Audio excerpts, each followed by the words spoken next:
पीडित कुटुंबियांनी अमित शहांशी फोनवर बोलणं करून द्या अशी मागणी केली। शहांशी बोलणं झाल्याशिवाय चिमुरडीवर अंत्यसंस्कार करणार नाही अशी सुद्धा भूमिका घेतली। कुटुंबियांसह संतप्त ग्रामस्थांनी सुद्धा हीच भूमिका घेतली।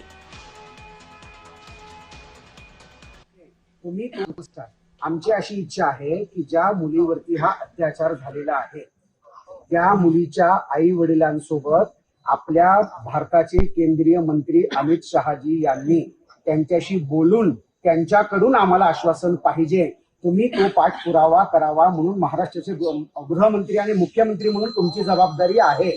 म्हणून आम्ही तुमच्याकडे त्याच दृष्टीने बघत आहोत।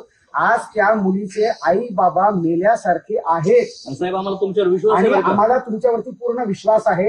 म्हणून तुम्ही आत्ताच्या आत्ता सुनेत्रा वहिनींना सांगून अमित शहाजींचं बोलणं आई वडिलांसोबत करून द्या। तोपर्यंत आम्ही त्या मुलीचा अंत्यसंस्कार होऊ देणार नाही। त्या माणसाला आई वडिलांसमोर आणून त्या आई वडिलांनी ठेचून काढायचंय। 2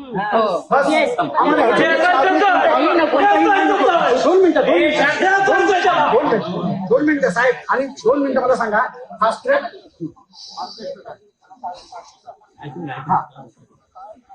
कशी काय गपचूप बसतात तुम्ही?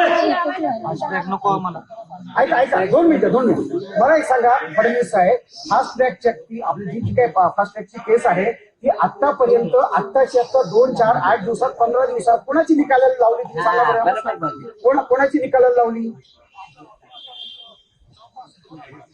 2 आठवडे नाही साहेब, 2 आठवडे